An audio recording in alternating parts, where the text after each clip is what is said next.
Bagaimana cara memakannya? Coba Ibu tanya, petunjuk memakan obat itu biasanya berapa? Ya, 3 kali sehari, yaitu pagi, siang, dan malam. Jadi makan obat itu ada petunjuknya. Nah, itu petunjuk makan obat termasuk ke dalam materi yang akan kita pelajari, yaitu berpikir komputasional. Dan lebih detailnya yaitu tentang algoritma. Nah, setelah pembelajaran hari ini, diharapkan kalian bisa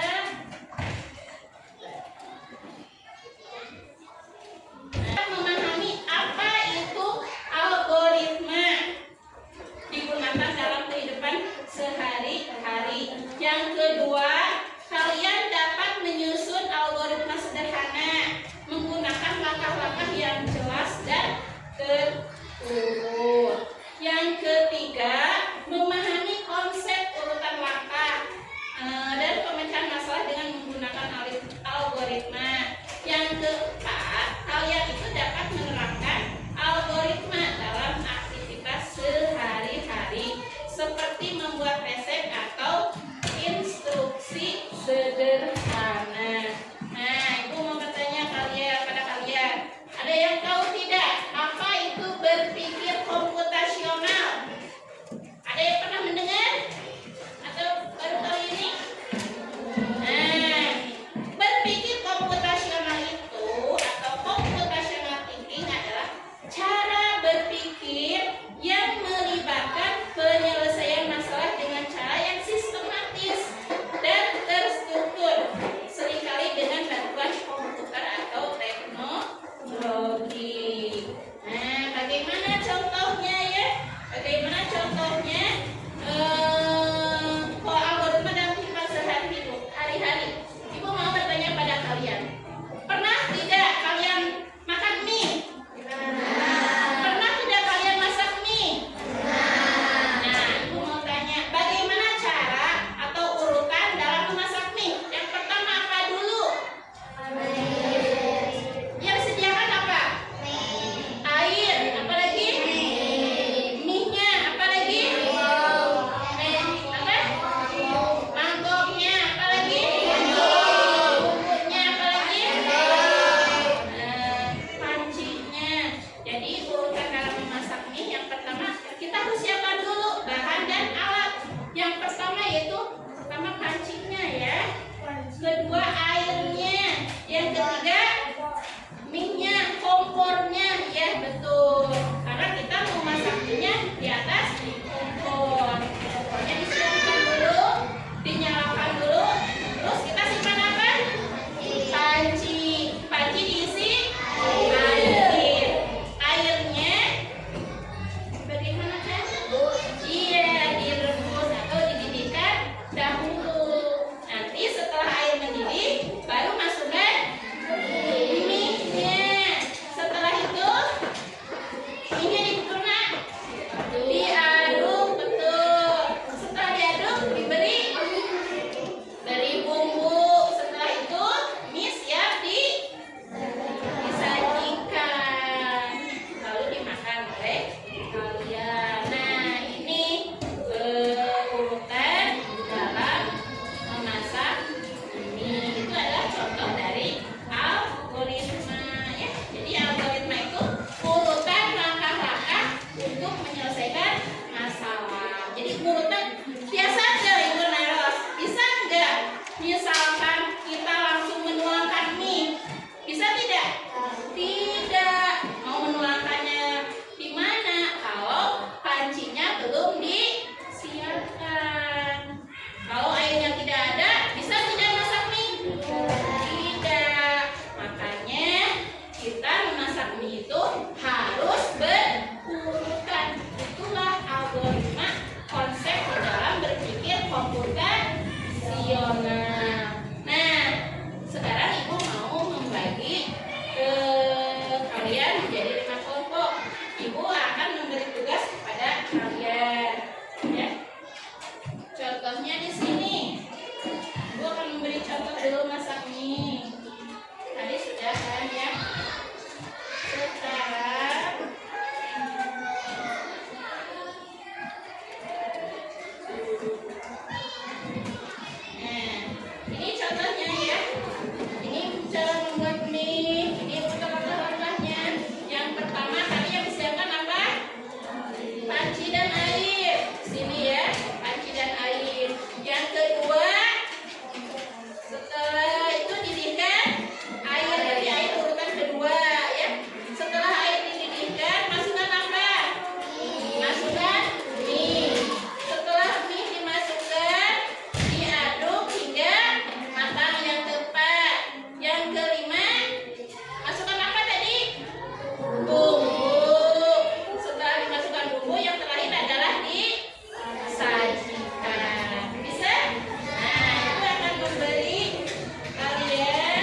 Isi salah, isi